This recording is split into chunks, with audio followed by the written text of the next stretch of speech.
Hello all my dear soldiers, कैसे हो सभी लोग। एनडीए फर्स्ट 2023 क्या 25 दिन में तैयारी संभव है? तो जी हाँ और ना भी। अब हाँ किसके लिए है और ना किसके लिए है, ये वीडियो के एंड तक आपको अच्छे से पता चल जाएगा, क्योंकि मैं यहाँ पे तीन तरीके के स्टूडेंट को यहाँ पे एज्यूम कर रहा हूँ। एक जिनकी तैयारी बिल्कुल नहीं है, एक जिनकी तैयारी थोड़ी बहुत ठीक ठाक है, और एक जिनकी तैयारी प्रो लेवल पे। तो इन तीनों कैंडिडेट्स जो टाइप्स हैं, इन तीनों टाइप्स के कैंडिडेट्स के लिए बेहतरीन सी रामबाण वाली सोल्यूशन मैं आप लोगों को दूंगा। फिलहाल सबसे पहले आप कहोगे आप कौन हो, मैं आपसे ही क्यों स्ट्रेटेजी शेयर करूं, क्या आप एलिजिबल हो ये सब बताने के लिए? तो मेरा नाम उदय सिंह चौहान है। More than 3 time defence exam qualified कर रखा है, एनडीए 2016 में, एयरफोर्स 2017 में, और नेवी का 2017 में, कोस्ट गार्ड का 2017 में। लेकिन क्वालिफाई होने का मतलब क्या है? मैं मेडिकली परमानेंटली अनफिट हूँ आर्म फोर्सेस के लिए। That's why I am teaching you. मैं अपना एक्सपीरियंस आप सभी के साथ शेयर कर रहा हूँ, जिससे आपका सिलेक्शन अच्छे से हो सके। फिलहाल हमारे पास यहाँ पे तीन तरीके के व्यूवर्स होंगे, ऐसे जिनकी तैयारी जो है वो बिल्कुल नहीं है, ऐसी जिनकी तैयारी थोड़ी थोड़ी है, और ऐसी जिनकी तैयारी बहुत अच्छे से। तो एकदम एग्जाम वाली सिलेक्शन वाली मैं आपको साथ स्ट्रेटजी शेयर करूंगा। लेकिन युद्ध में जाने से पहले अगर आपको युद्ध के सारे कॉर्नर पता चल जाए कि इधर से कौन हमला करेगा, क्या कोई भाला मारेगा, क्या करेगा, अगर आपको युद्ध की पहले से ही सारी तैयारी जो है प्रतिद्वंदी की पता चल जाए, तो मुझे लगता है हम युद्ध को आसानी से जीत सकते हैं। वैसे अगर आप एनडीए में सिलेक्शन चाहते हैं तो एनडीए की पूरी जानकारी आपको होनी चाहिए। जैसे अगर आपको एनडीए में एग्जाम क्रैक करना है तो आपको सबसे सेफेस्ट स्कोर पता होना चाहिए। मैंने यहाँ पे एनडीए के लास्ट ईयर पूरे जितनी भी कट ऑफ थी उनको एनालिसिस किया, तो देखा एनडीए का कोई भी ईयर ऐसा नहीं है जहां पे लगभग, अगर मैं एवरेज स्कोर की बात करूं, तो लगभग 350 के आसपास, 330 340 यही स्कोर आया। तो इसका मतलब अगर मैं सेफेस्ट स्कोर की बात करूं, तो सेफेस्ट स्कोर है 900 में से 360, यानी कि पूरे में से पूरे भी नहीं लाने हैं, आधे भी नहीं लाने हैं, उससे कम लाने हैं। मतलब अगर आप सेफेस्ट स्कोर चाहते हो तो आप 360 ले, आपका सिलेक्शन हो जाएगा, बिल्कुल डेफिनेटली हो जाएगा। मतलब क्या है कि हमें तैयारी करनी है, इतनी बेहतरीन करनी है कि हमें पूरे मार्क्स नहीं करने हैं, हमें सिर्फ उतना ही अटेम्प्ट करना है, उतना ही करना है जिससे हमारा सिलेक्शन हो जाए। 120 क्वेश्चन मैथ्स के आते क्या पूरे करने हैं, 150 क्वेश्चन जीएटी के आते क्या पूरे करने हैं? अभी आपकी आंखें खुल जाएगी कि तैयारी कितनी करनी है। फिलहाल जरा मैं अगर बताऊं, जीएटी के 150 क्वेश्चन, एक क्वेश्चन 4 नंबर का होता है, 600 मार्क्स की आपकी जीएटी होती है। मैथ्स के 120 क्वेश्चन होते हैं, 2.5 मार्क्स के, टोटल 300 नंबर का आपका होता है। टोटल आपका जो पेपर हुआ एनडीए का 900 नंबर का हो गया। 900 में 360 लाने हैं। मतलब अगर आप सोचो कि पूरे, आप पूरा पूरा पेपर भी मत सॉल्व करो, आधी की अगर मैं बात करूं, 150 क्वेश्चन जीएटी के होते हैं, अगर मैं 75 जीएटी के ले लूं तो 300 मार्क्स हो जाते हैं। आपके 120 क्वेश्चन मैथ्स के होते हैं, मैं 60 ले लूं तो आपके 150 मार्क्स आ जाते हैं। मतलब अगर सिर्फ आप आधा पेपर एकदम एक्यूरेसी के साथ बेस्ट सॉल्व कर दो तो आप 450 आ जाते हो, जो कि सेफेस्ट स्कोर से भी बहुत ज्यादा अबव है। तो कहीं ना कहीं प्लानिंग और स्ट्रैटेजी सही से नहीं बनी होती है। दैट्स वाई पूरा पेपर अटेम्प्ट करने में लग जाते हैं, निगेटिव मार्किंग में लपेट जाते हैं, और फिर उसके बाद स्कोर गिर जाता है। तैयारी अच्छे से करनी है यहां तक पहुंचने के लिए। तो मैं यहाँ पे सबसे पहले उन कैंडिडेट्स के बारे में बताना चाहूंगा जिनकी तैयारी, मैं ये मान के चलूं कि पूरी तरीके से, मतलब एवरीथिंग उनका कॉन्सेप्ट क्लियर है। तो ऐसे स्टूडेंट्स के लिए क्या करना है, तो चलिए सबके लिए बताऊंगा, लेकिन पहले एवरीथिंग वाले के लिए बताता हूँ। जरा देखता हूं जिनकी तैयारी पूरी तरीके से है, उनको सिर्फ तीन चीजें करनी है। पहला, 2015 से लेकर के 2023 तक के जितने भी आपके प्रीवियस पेपर हैं उनको लगाना नहीं है, लगाने के साथ उनका कंप्लीट एनालिसिस करना है। दूसरा, मॉक टेस्ट को डेली लगाना है, लगाने के साथ साथ एनालिसिस करना है। अगर आपने 150 क्वेश्चन जीटी के अटेम्प्ट किए तो 150 का सॉल्यूशन समझ में आना चाहिए।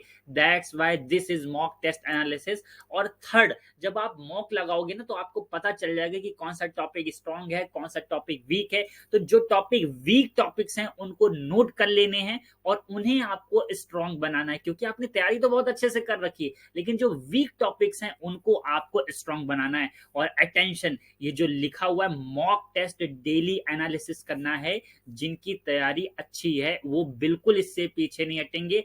अगर आपने इससे ढिलाई करी, देखो डिफेंस मतलब डिसिप्लिन, अगर आप डिफेंस को डिसिप्लिन से जिस दिन जोड़ लोगे उस दिन सिलेक्शन आपका पक्का होना है। तो डिसिप्लिन के साथ 25 दिन 25 मॉक सिलेक्शन आपका अच्छे से हो जाएगा। देन उसके बाद बात करते हैं ऐसी जिनके थोड़ी समथिंग समथिंग वाली तैयारी है।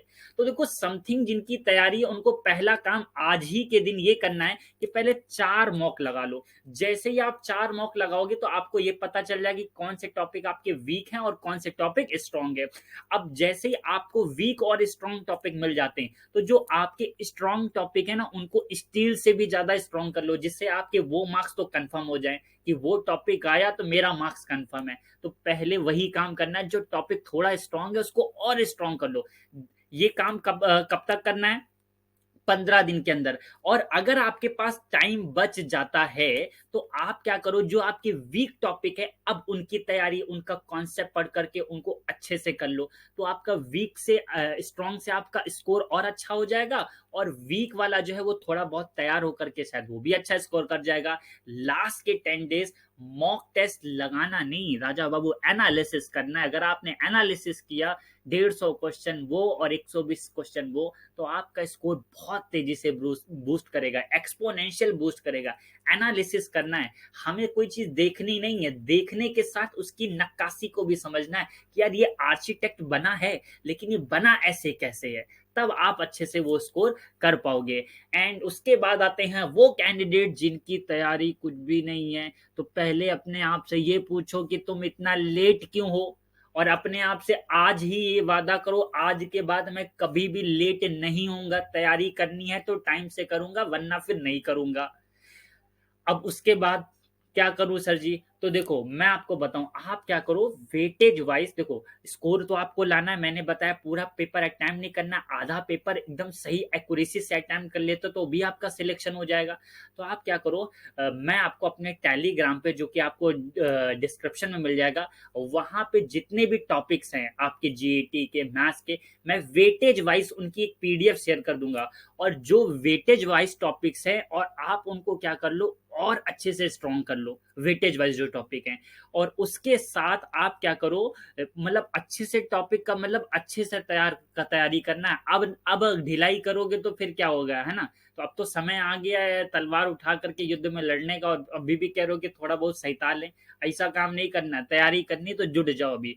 और इसके साथ लास्ट 10 डेज, ये 15 दिन के अंदर तो आपको जो टॉपिक्स वेटेज वाइज है ना उनको स्ट्रॉन्ग कर लेने, सारे नहीं, इतना कि आपका सेफेस्ट स्कोर जो मैंने आपको बताया वहां पहुंच जाओ। और दूसरा काम क्या करना है, लास्ट के 10 डेज मॉक टेस्ट को एनालिसिस करना है। ये मॉक टेस्ट मैंने सभी के लिए इसीलिए बताया क्योंकि ये आपको ये बताएगा कि टॉपिक स्ट्रॉन्ग कौन सा है, वीक कौन सा है, ध्यान किस पे देना है, तैयारी कैसे करनी, स्पीड कैसे बढ़ानी, एक्यूरेसी कैसे आएगी। मॉक टेस्ट आपका यही सब करता है। समझ में आया? और अब आप कहोगे सर जी आप मेरे लिए क्या करोगे? तो मेरी तरफ से भी आप लोगों के लिए जो जीईटी का 600 नंबर का पेपर, उसके लिए मैं भी आपके साथ खड़ा हूं। आपका साथ तब तक नहीं छोड़ूंगा जब तक आपका सिलेक्शन नहीं हो जाएगा। तो मेरी तरफ से जीईटी पेपर आउट सीरीज जो है वो डेली शाम को 6 बजे इसी क्लास में लगेगी। और अगर आपको लगती है जीएटी बोरिंग तो उदय सर बनाएंगे वेरी इंटरेस्टिंग एंड स्कोरिंग, तो सेशन को ज्वाइन कर लेना आज से ही शाम को 6 बजे। मजा आएगा और सीखने के साथ रटना नहीं पड़ेगा, ये मेरा वादा है आपसे। मजा तो बहुत आने वाला है। तो अगर आपको ये वीडियो पसंद आया है तो वीडियो को लाइक कर सकते हो, चैनल को सब्सक्राइब कर सकते हो, शेयर कर सकते हो, और कमेंट करके आपको अगर कोई डाउट है तो नीचे कमेंट करो, मैं आपका वो डाउट भी सॉल्व करने की पूर्ण रूप से प्रयास करूंगा। Thank you so much to everyone watching this video. Love you to all of you. Take care. जय हिंद।